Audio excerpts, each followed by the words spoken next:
Beyond the Pelvis is hosted by Dr. Keneal Siegel, a pelvic floor PT and intuitive healer, and Laura Haraka, a somatic practitioner and breathwork facilitator. Each week, we explore alternative and holistic approaches to healing chronic pelvic pain and other painful or chronic conditions. Join us and other experts in mind, body, and spiritual healing as we discuss a wealth of modalities ranging from ancient practices to modern therapies that challenge the conventional Western model of treatment. Let's get right to it. So welcome to another episode of Beyond the Pelvis, and I am honored to have here today Bernadette Pleasant, who is a passionate and visionary public speaker. She is the founder of the Emotional Institute and the creative force behind the Emotional Tour, a transformative mind-body wellness workshop where she has dedicated her life to inspiring positive change. Bernadette is renowned for her expertise in somatic emotional release and her role as a facilitator of sacred grief rituals, advocating for emotional liberation through the power of movement and empowerment. Welcome, Bernadette, to the podcast. Oh, thank you so much for having me. It is a pleasure to be here. Yes, thank you. Yeah, so Laura just shared a little bit about who you are, but if you don't mind, in your own words, would you mind sharing a little bit about who you are today and what brought you into this space of where you currently are? First and foremost, the first thing that comes to mind is I am a proud mother and grandmother. And because that just turns me on every day, and it's fun to say that, and I make grandmother look good.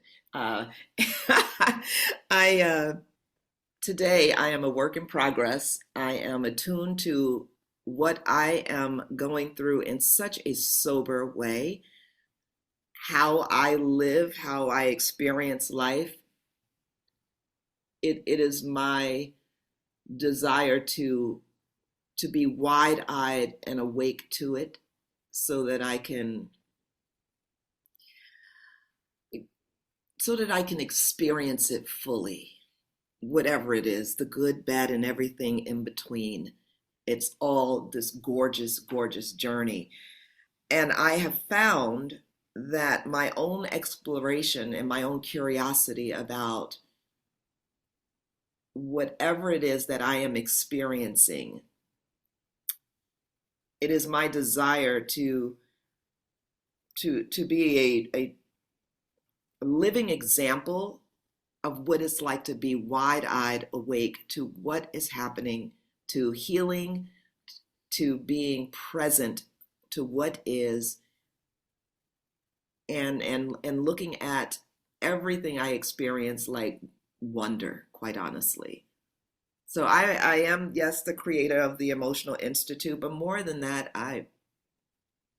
that's a title. What I do is I am present with people, and I invite them to have the courage to be present with whatever they're dealing with. That's me. That's such a beautiful answer. I love that because I think we often get caught up in our titles, and it's such a, I feel like an American, but a lot of, Western culture where Mhm. it's like, oh, who are you? And it's like, oh, I am the CEO of whatever, or I am the physical therapist. I am this practitioner. I am that, where it's like, no, but who are you, on a deeper level, and we don't have it built into our language like that, where we acknowledge that we are not our titles. We are these individual spiritual beings having, this earthly experience, and it's just about being present and just being here right now. Right. Keneal, thank you so much for saying that. I think one of the things that I love to share is when asked, what do you want to be when you grow up? I always said I wanted to be a doctor. I want to be a doctor. So when I hit the hard wall of chemistry and could not do that, I realized the question needed to be different. And the question that I ask my grandchildren and that I love to share is, what challenge in the world do you want to more positively impact? And the work that I do helps to heal people. And so I didn't miss the mark, but I spent some years thinking I did because I wasn't a doctor and I'm not a doctor. But healing is what happens. And I get to play a hand in holding someone's hand through that. So I didn't miss the mark. The question was just wrong. I'm literally in awe of your answer. Thank you. And people can't see me, but I'm literally smiling from ear to ear because it's not about what we do, it's about finding what lights us up Yes, and how we can love and how we can help others in this world. indeed. Indeed. Yeah, I think it all comes down to being of service. Like, how could you be of service to others without self-sacrificing Right. yourself? You have to be of service to yourself first.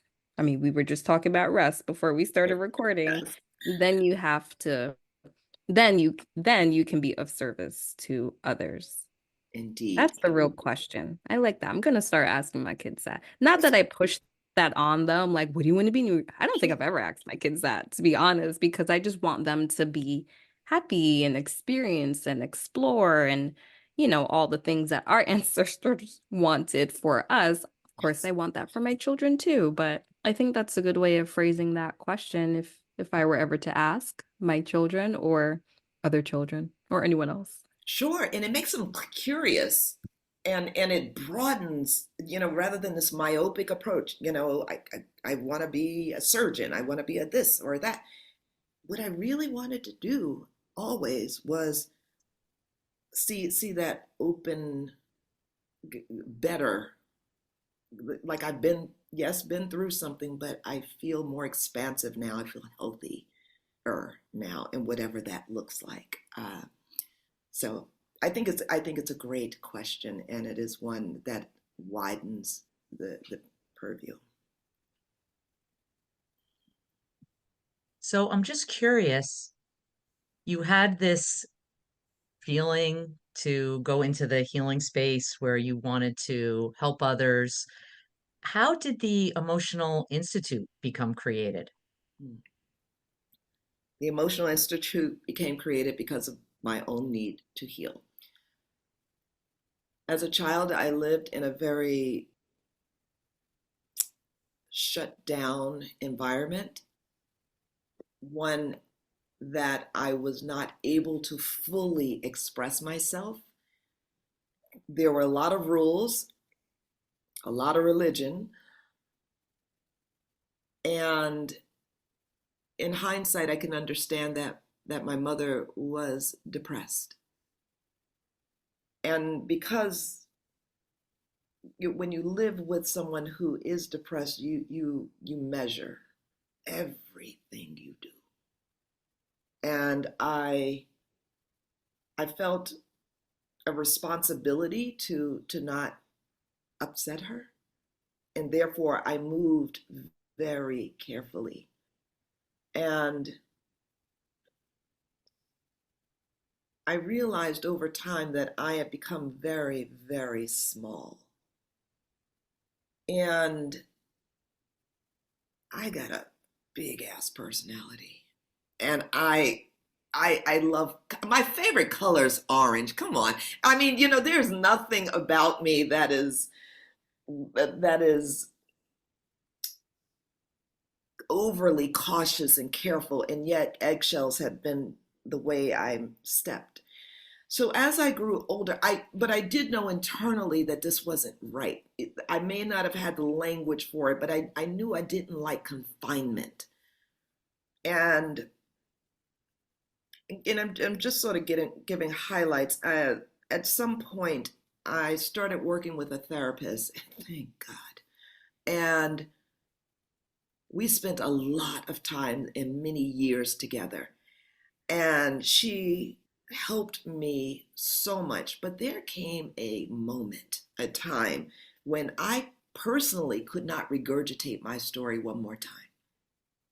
My body was begging for motion, for a sound that sounded guttural, to bend my knees and get primal on something and to just be. And that felt right. And I couldn't find what I was looking for. But what I knew is that when I would go to this Cuban spot in Newark, New Jersey, every Wednesday night, that I found freedom on a dance floor with those live drums. I left that place feeling like I'd left weight on the floor. And I became addicted to that feeling of release. And I knew there was something about the drums, because I'd been on many dance floors, but there was something about the healing power of the skins of the drums, the congas, the djembes, the dunduns. I found something in there that made the rest of the week easier.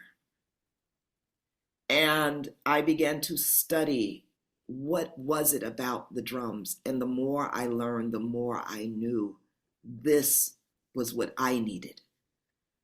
And I think when you're so attuned to what you need and the release that you're feeling, and because I was sober to that, I could see on the looks of other people's faces that there was something they couldn't articulate that they needed. And I started creating these movement classes and adapting other modalities of movement and adding my stuff to it and watching beautiful things happen.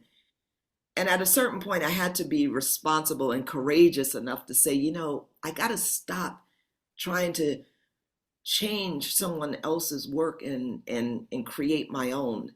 And I did that awkwardly at first, no doubt, but working with healers that got it, not just people who had a drum, but healers.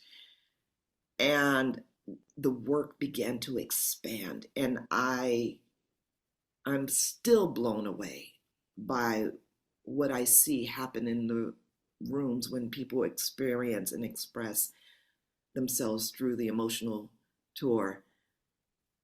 And that for me has been incredible. And I've watched people and listened to people talk about how they feel, how they are able to be with emotions. The emotional tour, it consists of, and it's put in order to take care of people emotionally, and it is um, joy, grief, anger, desire, confidence, and lastly, flirt. And while flirt is not an emotion, when you're okay with all those other ones, you get to play. And everywhere you go, you get to flirt with life. So that's what the emotional tour is about. And that's how I got here. I love that so much, and I can absolutely resonate with that. I come from Jamaica, so I'm Jamaican, where music, drums Oh, I exist. know. You know, Yes. right? And it didn't even occur to me until maybe last year or a couple years ago that dancing was my form of healing, because I was reminiscing with a friend who was like, remember when we used to go to the club literally every Friday, Saturday, and Sunday? And I was like, yeah. And I was exhausted. And Friday, I'd be like, I can't do this Saturday. Then I would do it Saturday and be like, I can't do this Sunday. I got work on Monday. And then I would do it again. And as you said, you became addicted. And I was like, why do I do that to myself? Because it wasn't even about like, oh, let's go drink. I wasn't much of a drinker. I just wanted the music and I just wanted to dance. Like I went into dance for hours, didn't stop until the dancing was over. That was it. And then when I was thinking back about it, I was like, wow, dancing was spiritual for Yes. me. Yes. That's what it was. And because now I still do it. I'm not going to the club because I got 3 kids and this is not my kind of scene anymore. But I will turn on music and I will just dance and let it all out. And then, yes, the emotions come up. It's like it feels safe enough to experience it now. And then you can experience it and it's like, oh, okay, it's just easier to move through. I didn't go as far as you did. You created a whole thing around it. So that is amazing. And I'm so impressed and inspired and so glad because I do see a lot of movement today using dancing as a spiritual tool or a way of accessing emotions or just going deeper and learning who you are. You know, it has all the benefits. But I have had a hard time finding music for us, you know, where it's African based or drum heavy. It's Yes. just, it's different and it's not easy to find that. So thank you for doing that. And when Laura first introduced me to you and your website, I was like, when's the next one? Because I'm ready to go. It's coming. Right? That was the first thing I said. I was like, when's the next one? I'm going because this is all I want. If I can just spend the rest of my days just dancing, I'll be happy and gardening. And you know, I thank you for that. And I've been taking a bit of a break for my own mental health, and I've been doing traveling and doing workshops and things like that, but not my once a month class.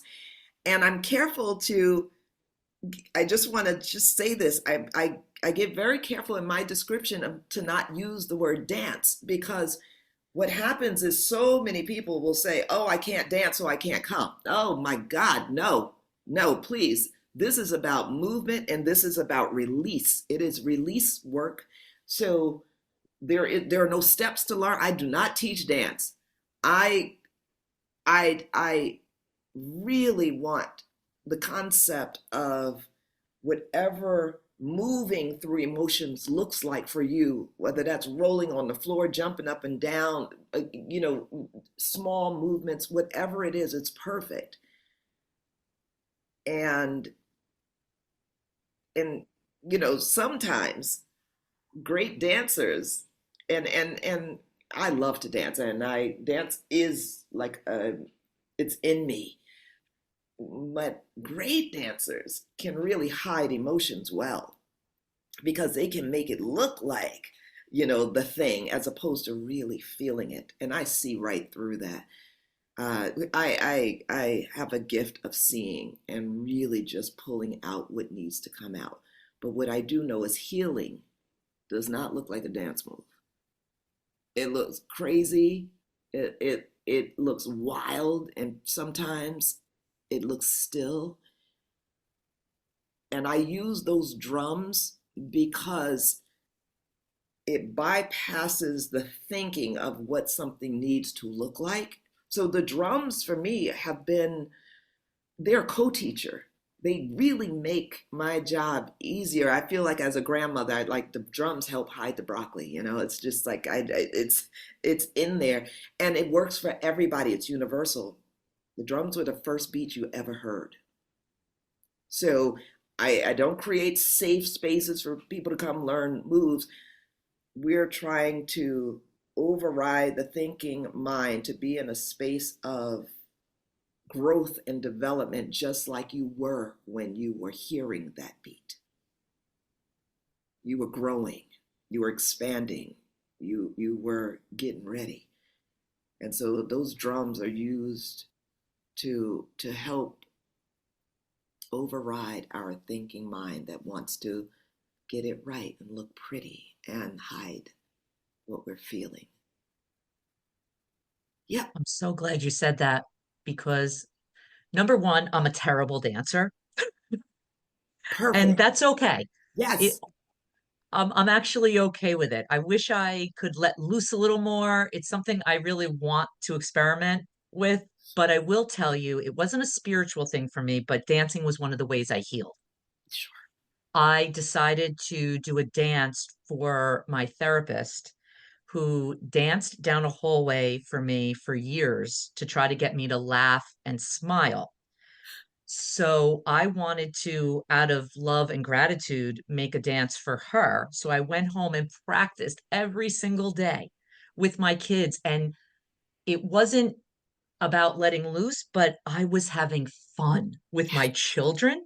Mm. And dancing was one of the ways my pain went down and how I healed. I think about all of this water that we are made of, and how when we are dealing with some kind of stress, the waters in our body and minds freeze. They get stiff. They're not in flow whatsoever. But if we think of the many ways that water gets to move through us, moving our bodies allows us to have access to that, and it does help. It helps things to move. It helps us to see color, and when we are dealing with challenge, we stiffen and we become one thing. And there's so much more, and that drums can help unblock something. I'd love that your therapist danced to have you have fun. That's just brilliant, and that you danced for her. And if we think back to every tradition ever, is dancing, is music, singing, chants, whatever, is that not part of all of them? It's part of all of them, every single one. Camille, you just said something that I forgot to mention, and I will say this. I'm so glad you just mentioned chant, because Mm. one of the things that happens in my class is, and one of the things that I think is integral to healing, is making sound. Yeah. So often, sound isn't there, it's not present. Even in dance and movement, there's something to look at and see and experience, but there's no sound. And Hmm. boy, my class is loud. And I love that. I love that so much. When a sound can come out, and it doesn't have to sound universal, and my sound won't sound like Keneal's, and my sound won't sound like Laura's, and Laura's won't sound like mine, and it's all perfect. Mm. But to be able to give sound to anger so that it is not impacting our body, to give sound to grief allows us to breathe, to give sound to joy really allows the smile to expand. So that shame that gets put on being too much, I not in my spaces. I always start my class with, God, I hope you're too much. In fact, tell the person next to you that you're going to be too much. I'm going to be, this is what I'm about. What you're about to witness in me is too much. Yes, you're welcome. That's what we're doing here. I love that. I absolutely love that. And speaking to the flow, you mentioned that we're made up of mostly water. Yes, we are. And then when we get stuck in these emotions and we aren't able to fully feel them and we shut down, that water, think of the water getting stagnant. It's not moving. Now it starts to accumulate and build up bacteria and algae and all the good stuff. And then life isn't flourishing as it should. What if you start moving your body and allow that flow to happen? I mean, we already know what flow does, right? I love how we're all on camera, like, We're and all moving. We're dancing as we're talking. I hope the Right. listeners are moving too. That's move your Look, body. seriously. It Yes. only allows the channels to open. I mean, this is part of so many different culture, the meridians, the channels, the cheese, the keys. The energy just starts to move and starts to flow, and then you have access to things that you didn't have access to, and Our so minds open. much. Yeah, everything opens up and you just become more of a person because you Yes. can experience so much more. And one thing that I wanted to mention that I've been really sort of meditating on lately is that we don't do these practices so that we don't feel the hurt and the grief and the sadness and all of these things. We do these practices so that we have a greater capacity to feel these things so that we don't get stuck in them, but we just have a greater capacity for them without getting caught up in it. And we can still move and flow through the grief, through the sadness, through the anger, through the happiness and the joy and the flirt and all of these things, as you mentioned before as well. Yes, yes, yes. And when I'm thinking in this moment about how when we are dealing with challenge, how we only focus on the challenge. And when our bodies start to move, it's like, oh, yes, I am grieving, and I'm also happy about that thing that happened. Oh, yes, the grief is here. And there's something else. It's almost like the colors, the tapestry becomes real, and that we're not hyper focused on the problem. And in that movement and flow and sound and breath, our eyes open to possibilities. And then what is the challenge? We get to see it differently because we're not frozen in hyper focusing on the thing. We can also see how, that which made us angry or sad really just showed us what truly mattered to us, and that it wasn't all one thing. It never is. It could also be, wow, yeah, there was loss, change, and disappointment, but there was also beauty and love and possibility and growth. And we get to see more because we move and make sound. And I always say, and get primal, because I'm all right with that. I'm like, bend your knees, make a sound. Come on, give birth to what's possible. hmm And speaking of primal, dancing with shoes on has What? always bothered me. Take them Always, off. Take them off. always. Anytime I've been to a Zumba class, a salsa, I always take my shoes off and they look at me like, who is this crazy woman? It's not safe to dance barefoot, but I can't do it. Let me tell you, the hands that touch the earth, these feet have 9,000 nerve endings on each sole, and it feeds information. It creates a dexterity in our humanness. And so those shoes, take them off. Burn the shoes. Burn the shoes. I don't even wear shoes when I'm recording the I podcast. let me tell I you. don't wear shoes when I can show you too. Right? We Um, have feet up. Yes. we're all barefoot right now. Yes. When I'm on with a client, I feel like it helps me be grounded. I tell my clients to go outside, and even if they have trouble walking, Yes. that they can't walk without shoes, go outside, then take your shoes off and sit in the chair. Put your Yes. feet in the ground. There are two things that come to mind that in some study that I learned some time ago, there, in terms of expression and emotion, uh, being in shoes of, I forget the percentage, but it's really high, of people who enter nursing homes who have lost, because they've lost uh, mobility and the ability to walk. And that comes from so often being in the shoes and confined. Also, I didn't know when I learned this, that facial muscles literally deteriorate, and lose elasticity because they haven't shown expression. So by doing that, the muscles atrophy because people try to go through life in this frozen way without showing what joy looks like, what awe looks like, trying not to be too much, so that or the anger, surprise, play, all the things that these muscles are built to do. Like, show your face, literally. Like, someone told me, you need a little Botox there because you have some. Girl, these are laugh lines. I'm okay with laughing. I'm okay. I want to show my expression. And if that means it's going to have some deep grooves, well, you know what? They got there, honestly. I'm okay with that. I'm using these muscles. I will not be sitting up someplace with a frozen face. Not doing it. So do your facial yoga and be expressive. It makes life better.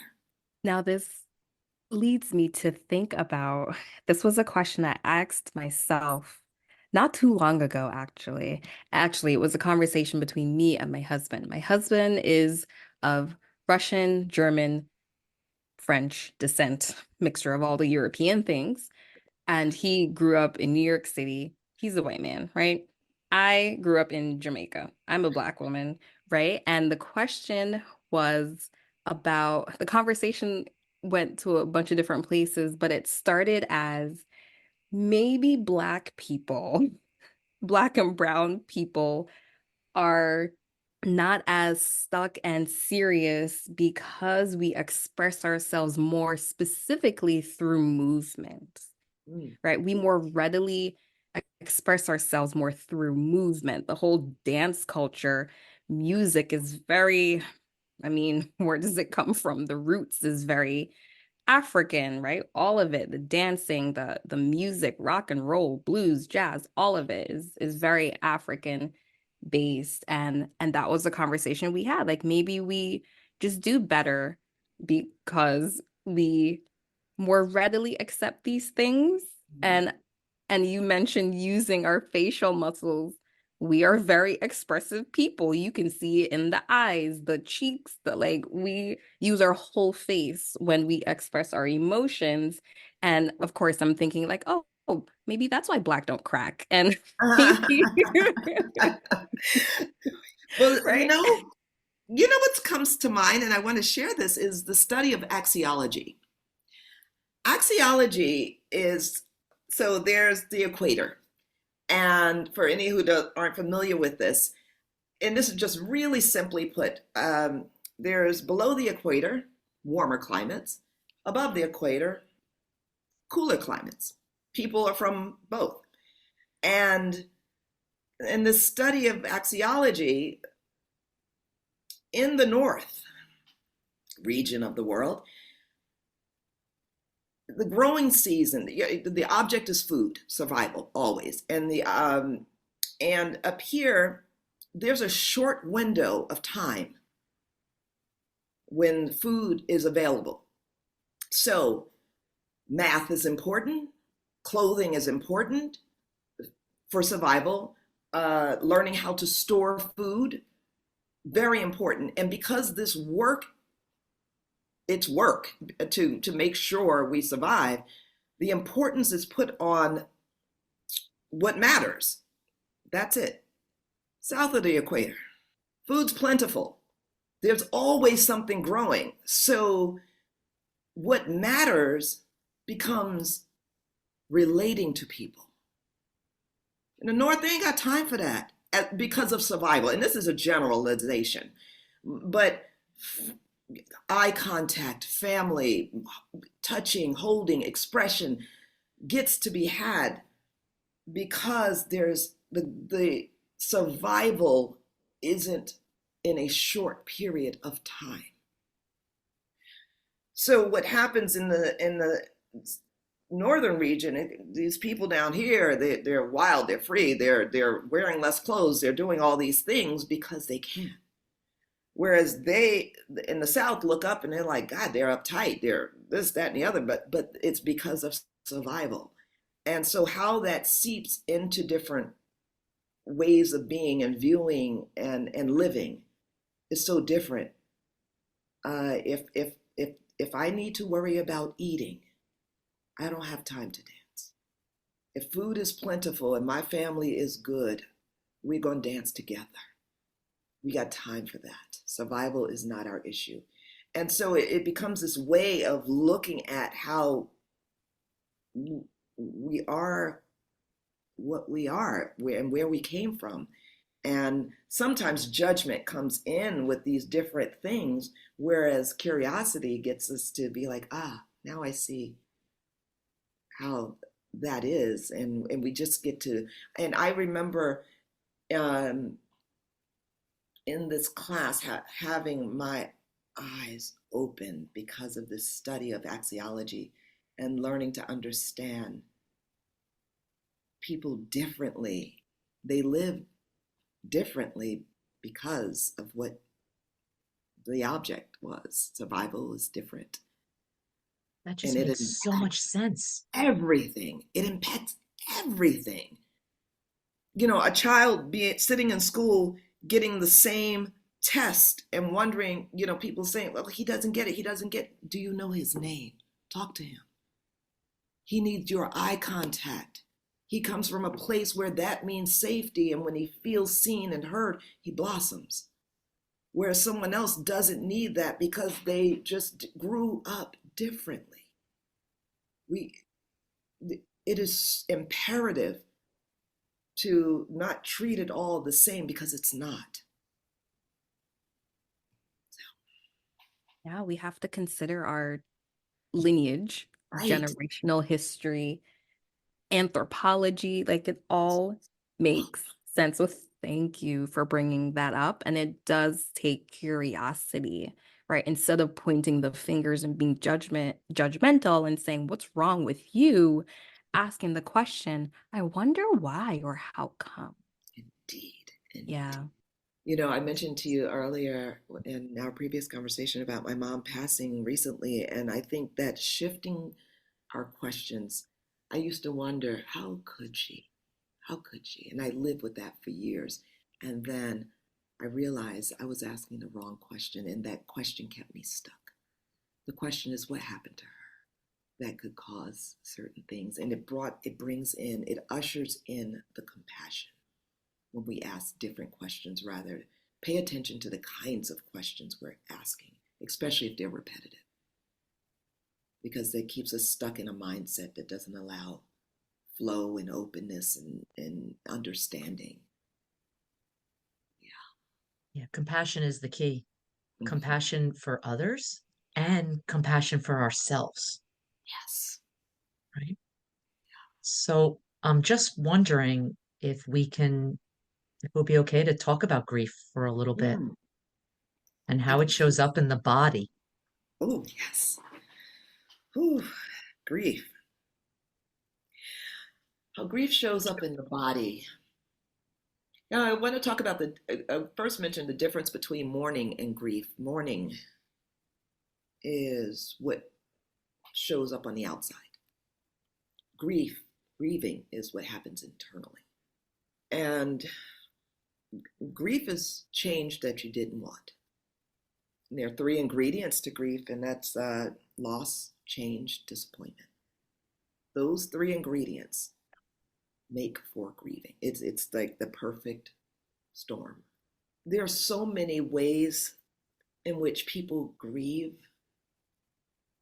There's so many ways. And what I learned about grieving, probably the most profound study I learned about grieving comes from the Dagara tribe of Burkina Faso in West Africa, the work of Malidoma and Sabamfu Somé.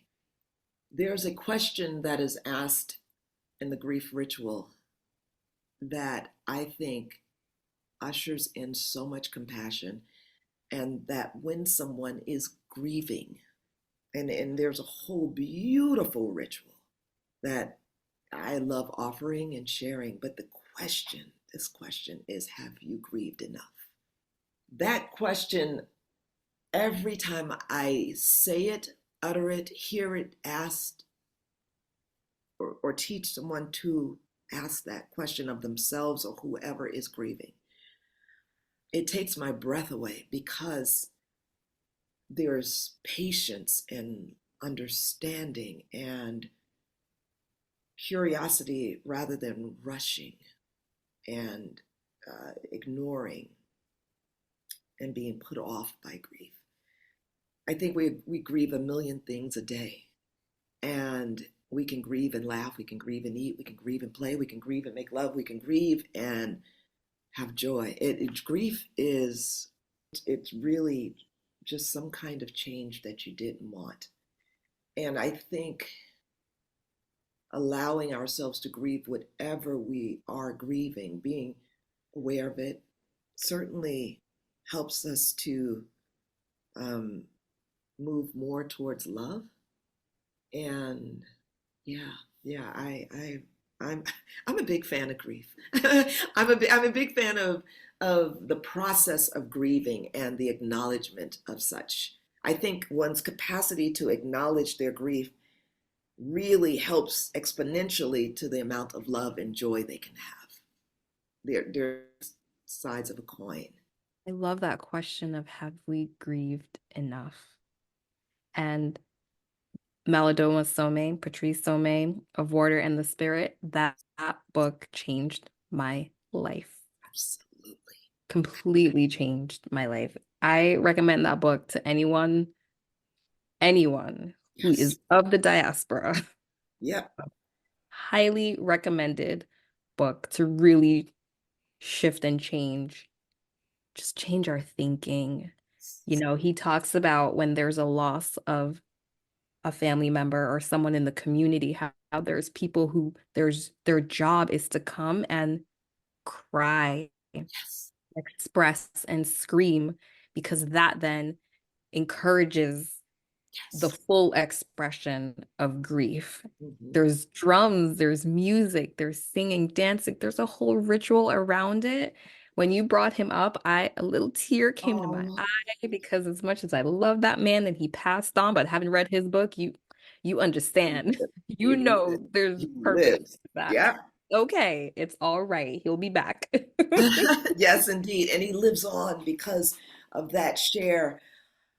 My dear friend Zahava Grease, studied with Sabanfu. And she tells this story. I get teary too. She tells the story of Sabanfu being in California and asking this simple question of this group of people who had gathered. When she came here, she says, how do you people deal with grief?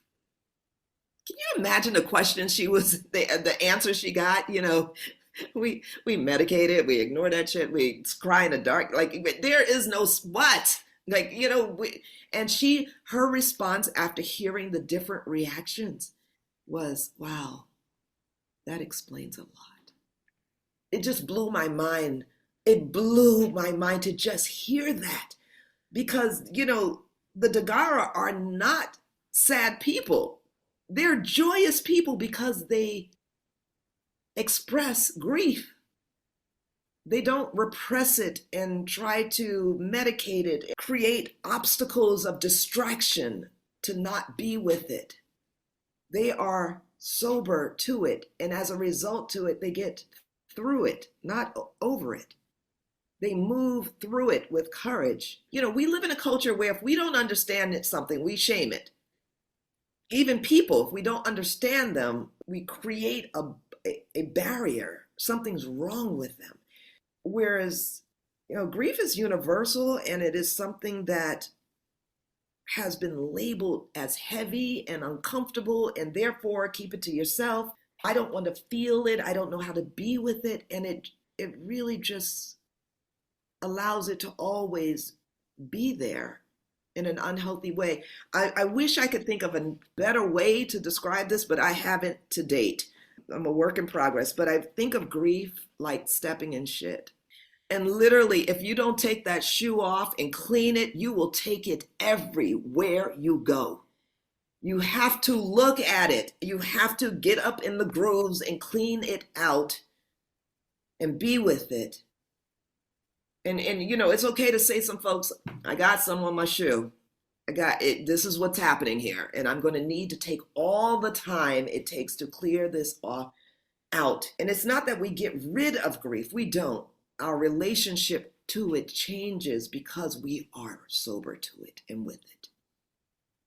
And it is my desire to always presence when if I'm grieving, to share that, to be a living example so that I get to experience someone else's humanity. They get to see mine. And I don't believe I'll be stuck here forever. I don't. I literally feel like it's weather, like it's raining today. It's not going to be raining always. I'm just going through a moment in time, and forever, however long that lasts, not rushing it. One of the reasons that I know that I had pelvic pain was because I kept my emotions down. And I told you before we started recording that I am going through a divorce right now. And one of the things I'm doing this time, instead of years ago when I pushed everything down, is I'm welcoming it. I'm allowing it to be there. I'm asking myself questions and just being curious with myself. And the other thing I'm doing is I'm asking for a lot of support because we can't Well, I don't believe we can move through grief without people and help. And I'll text Keneal sometimes and say it's been a bad day. But for the first time in my life, I'm welcoming it, I'm accepting it, and I'm sitting with the emotion of grief, and I'm not considering it bad. Yes. Hallelujah. I'm happy for you. I am really happy for you. And that's mastery of your heart and the human spirit, to be able to say, this is where I am, and to show up messy. I come raggedy. It's okay. It's okay. Like all of that trying to make it look okay is really cutting off parts of ourselves that we don't have to do that. The courage to come forth and say, I'm not okay. May more people do what you are doing. And I am so glad you are doing And it's okay that I'm not okay. And I'm still have a lot of joy in my life. that. Right. And I'm experiencing a lot of joy in my life at the same time. It's Yes. that capacity. You increase the capacity for Right. all the emotions, all the feelings. Yes.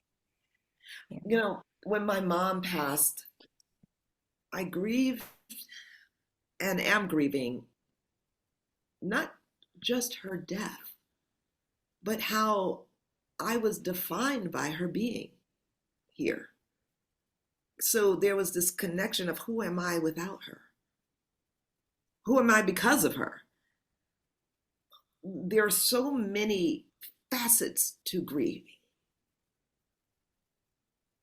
Yes, the physical person is gone, and yet the ways we measure ourselves because of another human, and how we, particularly as daughters, or how we define ourselves by our parents in so many ways, conscious and unconscious, and we are different. And those are, I noticed how my sister lost her best friend. I lost someone I had a challenging relationship with, and both are right. Both get to be right.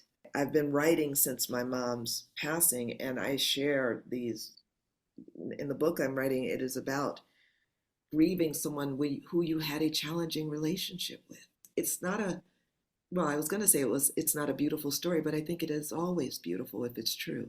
But it doesn't, you know, I think of our stories, specifically my sister and I, this particular sister, because there are other sisters, but if it were dance, hers looked more like a beautiful ballerina.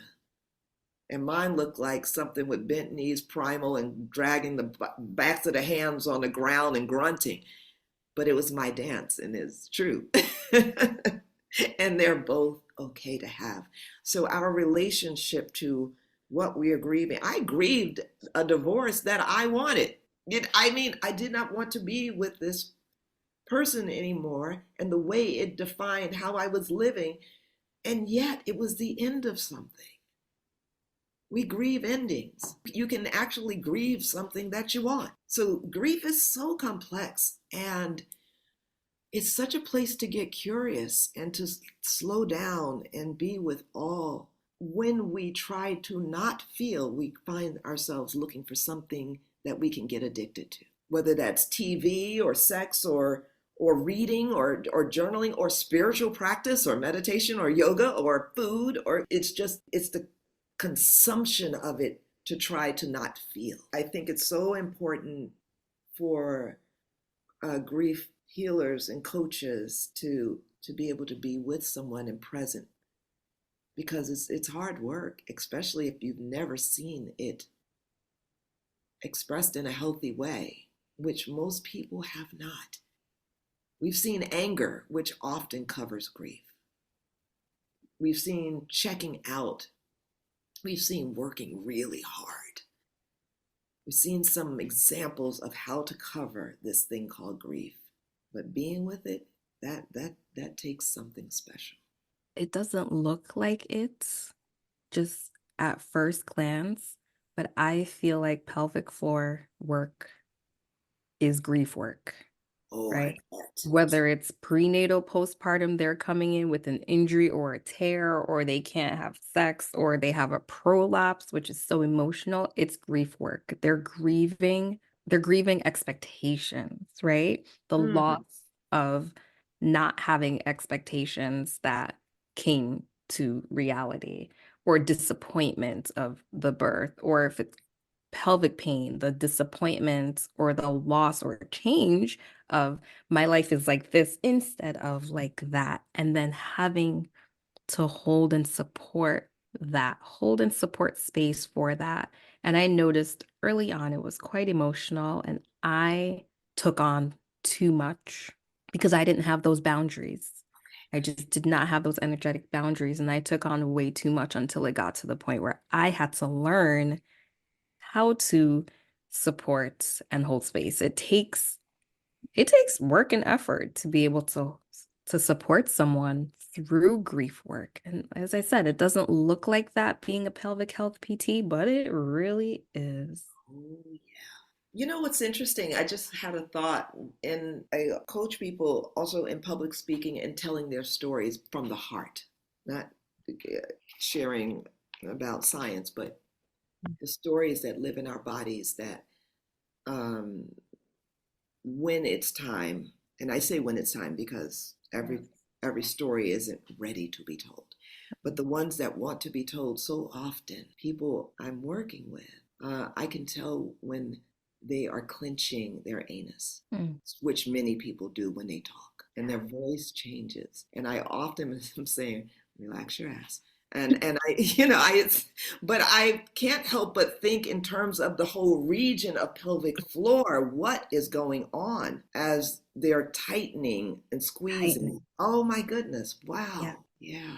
Oh, that's going to be good. Yeah, we got to do some work together. Mhm. In my body, the entire pelvic region, when there's stress, I can feel those muscles tightening up. But now I'm so in tune to it that I can basically relax those muscles and say, okay, you're safe, Yes. you're not in survival mode anymore. Hmm. It's all bodies. It's a physiological response. They did studies on this where they showed, scary images and nice images and anything that causes us to go into the fight or flight. We tense our jaw, our shoulders get really tight, and it goes all the way down into the pelvic floor. We get really tight and tense there too.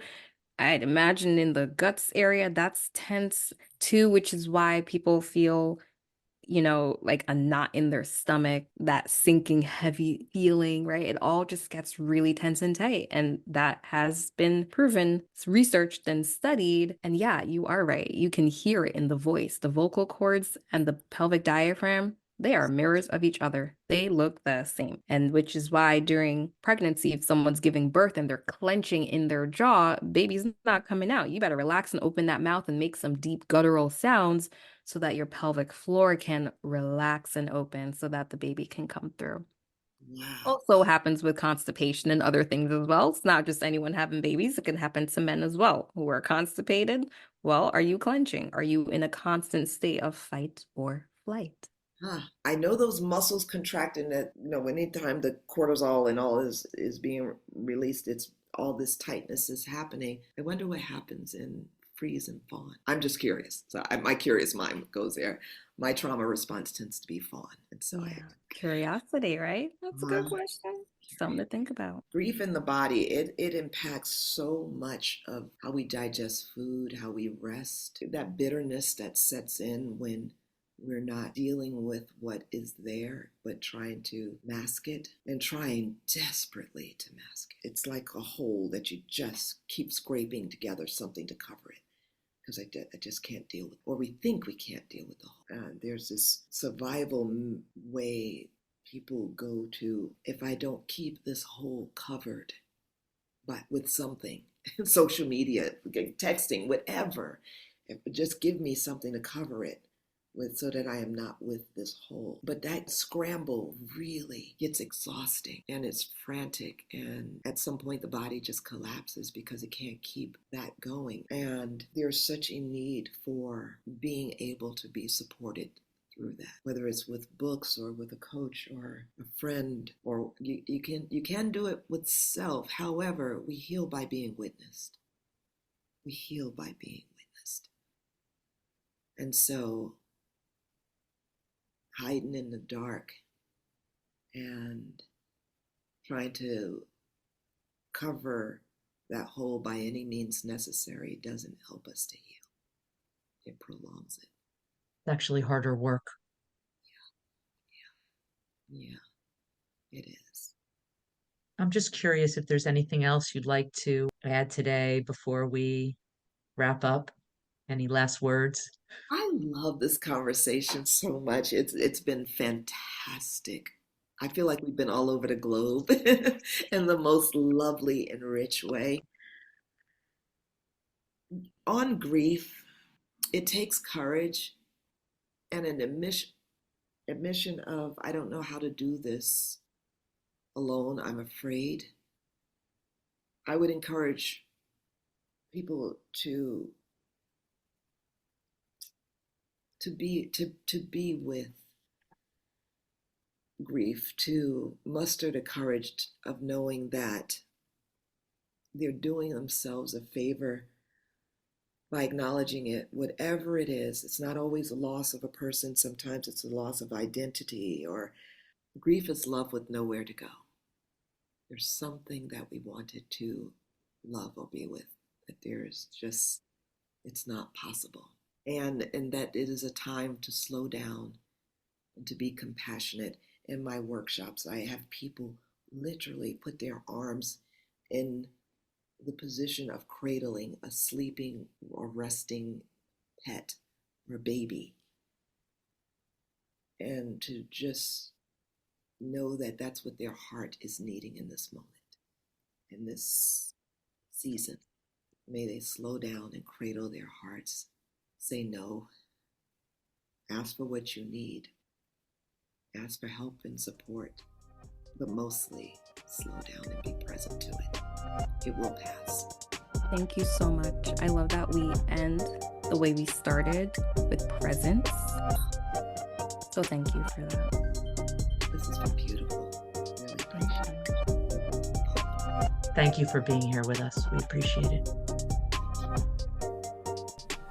If you'd like to leave us a message or ask a question, please check the show notes with the link so you can reach us directly, or email us at beyondthepelvis@gmail.com.